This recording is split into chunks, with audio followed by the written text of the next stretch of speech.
إلى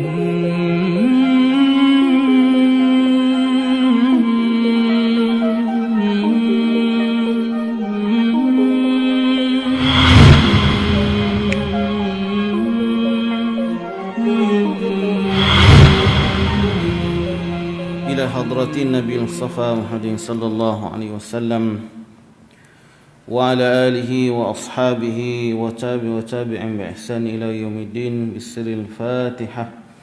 أعوذ بالله من الشيطان الرجيم. بسم الله الرحمن الرحيم. الحمد لله رب العالمين الرحمن الرحيم مالك يوم الدين إياك نعبد وإياك نستعين اهدنا الصراط المستقيم صراط الذين أنعمت عليهم غير المغضوب عليهم ولا الضالين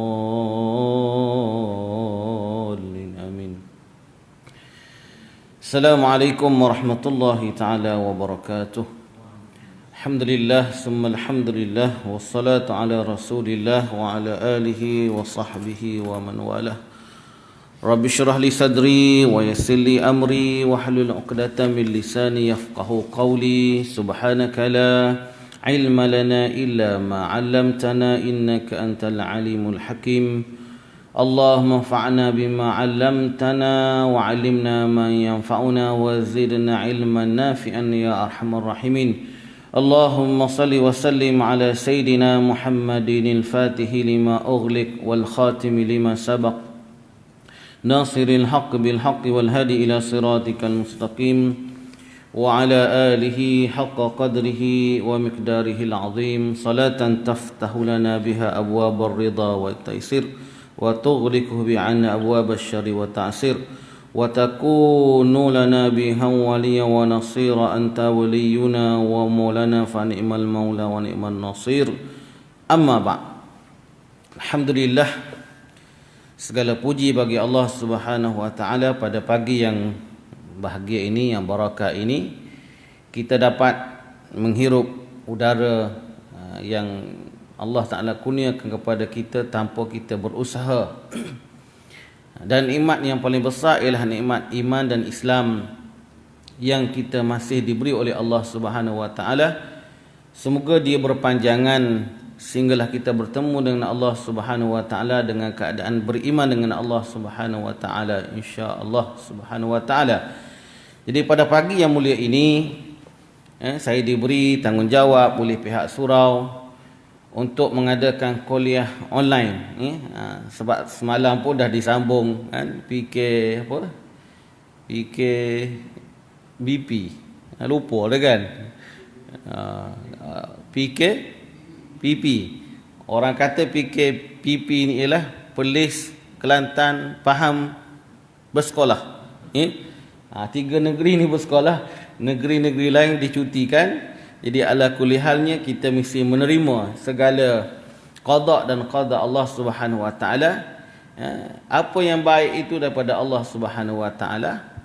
Yang Allah Taala qadakan pada kita, sama ada benda itu baik, kita bersyukur kepada Allah Subhanahu wa taala, dan benda yang Allah Taala turunkan bala, kita bersabar. Jadi kedua-dua keadaan orang mukmin akan diberi pahala ganjaran oleh Allah Subhanahu wa taala. Bila diberi nikmat, dia bersyukur, dan diberi bala, diberi ujian dan sebagainya, dia bersabar. Jadi kedua-dua hal ini yang Allah Taala kurniakan kepada orang mukmin sebaik-baik dalam keadaan. Jadi kita kena berada dua-dua keadaan ini, barulah kita tergolong daripada orang-orang yang dirahmati oleh Allah Subhanahu wa taala.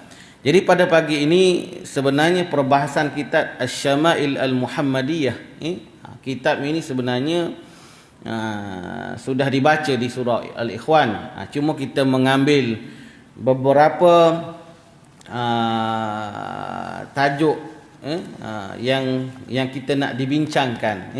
Bila kita bercerita tentang Nabi sallallahu alaihi wasallam, dia merangkumi berbagai-bagai bidang ilmu. Kita tak cukup kita melakukan ibadat kepada Allah Subhanahu wa taala tanpa kita mencari ilmu-ilmu lain yang boleh mendekatkan diri kepada Allah Subhanahu wa taala. Sebab tu tidak ada jalan kepada Allah Subhanahu Wa Taala disebut oleh para ulama. Ramai para ulama sekarang ni. Jalan yang paling boleh mendekatkan diri kepada Allah Subhanahu Wa Taala mesti mengikut pintu. Pintunya ialah babu Muhammadin sallallahu alaihi wasallam. Mesti melalui pintu kenabian Nabi Muhammad sallallahu alaihi wasallam. Dan tiada pintu yang boleh masuk ke dalam mengenal Rasulullah sallallahu alaihi wasallam kecuali dengan ilmu, dengan babul ilm, pintu ilmu. Mana-mana sekalipun ibadat ke apa mesti masuk babul ilmi, pintu ilmu. Jadi pada pagi ni kita cuba mengambil beberapa hadis Nabi sallallahu alaihi wasallam. Sebelum itu, bila berkaitan dengan syama'il, para ulama telah memberi panduan kepada kita. Para ulama memberi panduan kepada kita macam mana kita nak kenal Nabi sallallahu alaihi wasallam.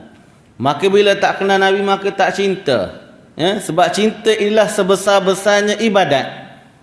Sebesar-besarnya ibadat untuk menuju kepada Allah Subhanahu Wa Taala. Tak cukup kita beribadat semata-mata dengan tanpa cinta.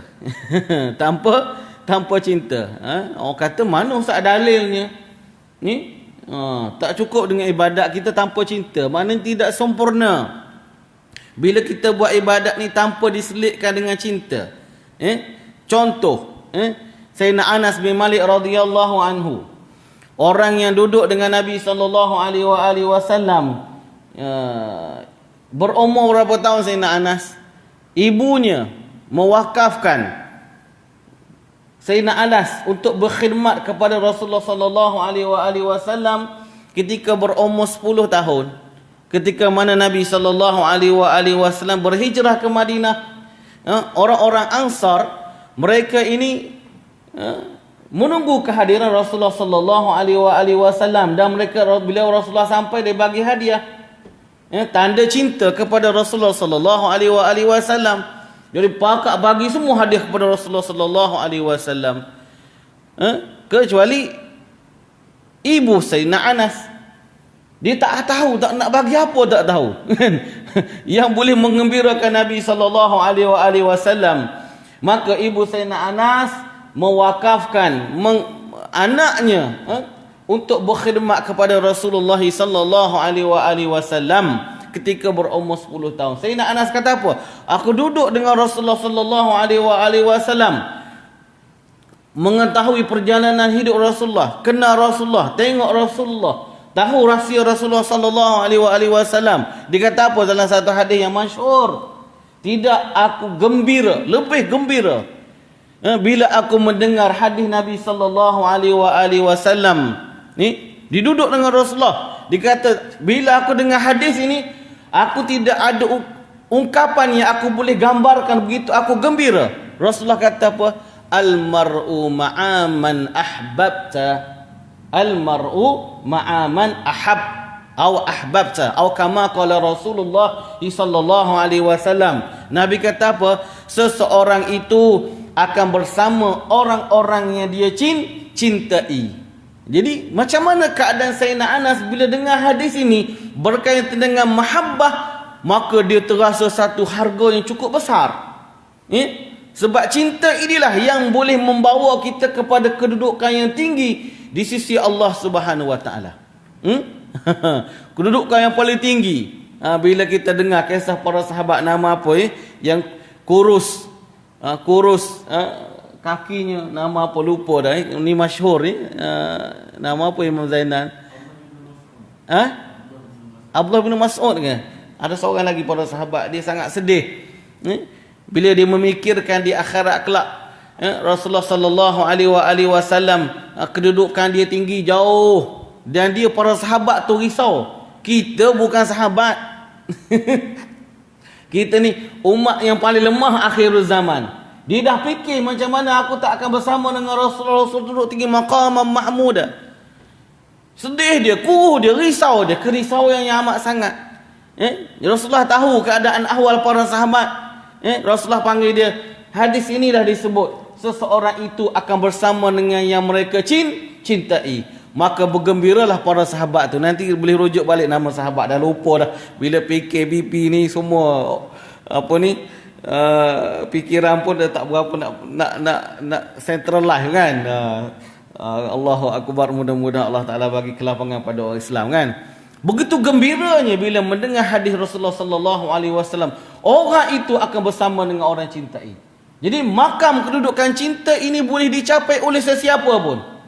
Tak kira dia Bilal, tak kira dia Siap, tak kira dia Perdana Menteri, dia tak kira presiden, dia tak kira tukang kebun, tak kira guru, tak kira apa-apa sekalipun. Kalau dia cinta Nabi, dia akan bersama dengan orang cintai. Problem kita di dunia sekarang ini masalah cinta. Tak ada cinta, tak ada mahabbah Rasulullah sallallahu alaihi wasallam. Macam mana nak ada mahabbah kita tak belajar mengenal Rasulullah sallallahu alaihi wasallam? Sebab tu saya dah ajar pada minggu lepas macam mana para sahabat dia merasa haibah kehebatan baginda Nabi sallallahu alaihi wasallam. Sebab apa?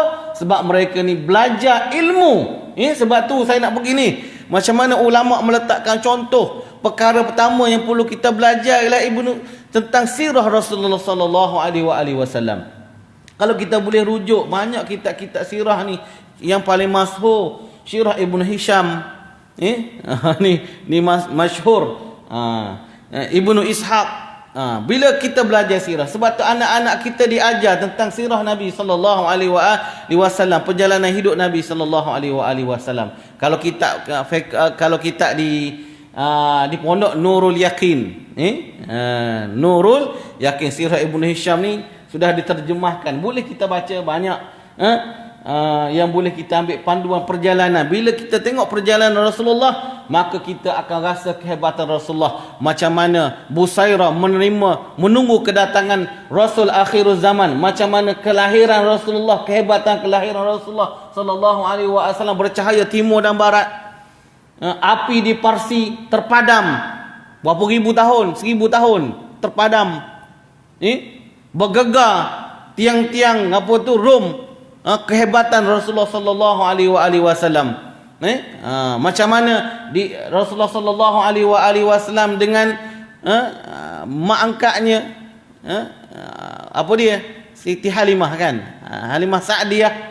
Macam mana kehebatan Rasulullah sallallahu alaihi wasallam, bumi gersang, kambing jadi besar dan seluruh kawasan subur dengan keberkatan Nabi sallallahu alaihi wasallam. Jadi kita kena belajar ilmu siratun Nabi sallallahu alaihi wasallam. Ini satu.